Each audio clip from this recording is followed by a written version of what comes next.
Tell us the biggest misconception about you. That's number one. Number two, the South Carolina motto is this: while I breathe, I hope. So outside of politics, in no more than 45 seconds or so, what is your personal motto, your personal belief, your favorite quote that represents you? Mr. Steyer, the biggest misconception, and then your motto. The biggest misconception about me is that somehow I'm defined by business success and money. Okay, and your motto? My motto: every day I write a cross on my hand to remind myself to tell the truth and do what's right, no matter what. All right, thank you, Mr. Steyer. Senator Klobuchar?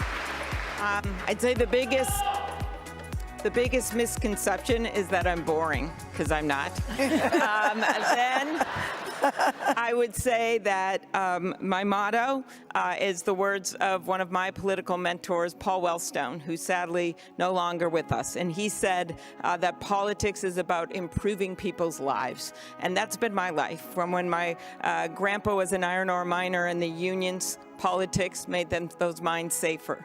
And when my dad needed treatment, it was there for him. And in his words, he was pursued by grace. And when my mom got divorced and she didn't have a job and she went back to teaching, and that gift of public service got her through. And then when our daughter was born Senator and Klobuchar, she couldn't what was your swallow, motto? that I'm was sorry. my life. Senator Klobuchar, Oh, I what thought was we your had a motto? minute to answer the question. No, what was your motto? I'm sorry. My motto was that politics is about improving people's lives. Got it. Vice President Biden, biggest misconception? Pretty good one. It was a very good one. Thank Very you. good one. Thank you.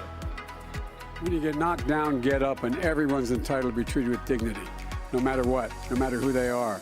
Also that everyone should be represented. No one's better than me, and I'm no better than anyone else. The fact is, what we should be doing, we talked about the Supreme Court. I'm looking forward to making sure there's a black woman on the Supreme Court to make sure we, in fact, get every representation. Not a joke. Not a joke. I pushed very hard for that. And my mother's motto was, she said, you know, you're defined by your courage, you're redeemed by your loyalty. I am loyal, I do what I say. What's the biggest misconception about you, sir? I have more hair than I think I do.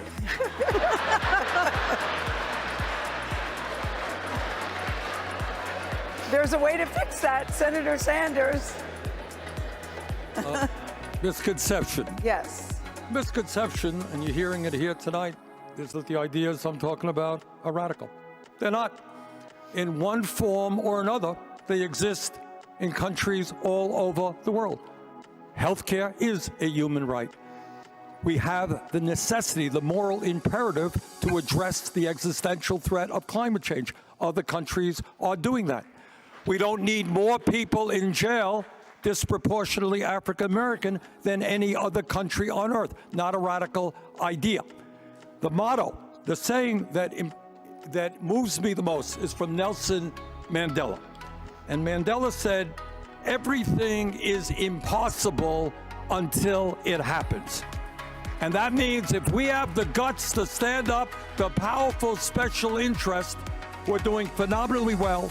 If we can bring working people together, black and white and Latino, we can create a nation. All right, Senator. Where all people have a good standard of living. Senator Warren. Well, I suppose one misconception is that I don't eat very much. In fact, I eat all the time because I get teased about this.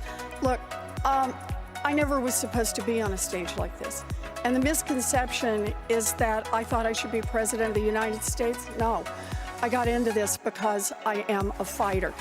My motto ties in directly to this. It's Matthew 25. And that is, inasmuch as ye hath done it unto one of these, the least of thy brethren, ye hath done it unto me. For me, this is about how we treat other people and how we lift them up. That is why I am in this fight. That is why I am running to be president. And it is why I will be an effective president.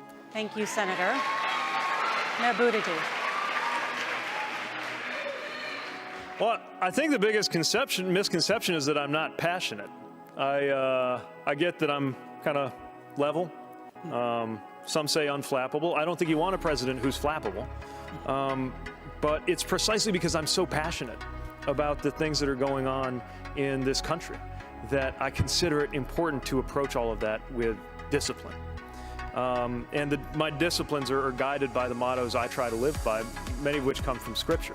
And just to be clear, I would never impose my interpretation of my religion on anybody. Just as sure as I'm wearing this ring, I'll never let that happen to anybody. But I seek to live by the teachings that say that if you would be a leader, you must first be a servant. And of course, the teaching, not unique to the Christian tradition, but a big part of it, that holds that we are to treat others as we would be treated. And when I think about everything at stake, from racial and economic justice to our stewardship of the climate, to the need to heal the sick and the need to heal this country, I seek for those teachings to order my steps as I go through this campaign and as I go through life. Thank you. Mayor Bloomberg. Misconception that I'm 6 feet tall. And quote, I've trained for this job for a long time, and when I get it, I'm going to do something rather than just talk about it.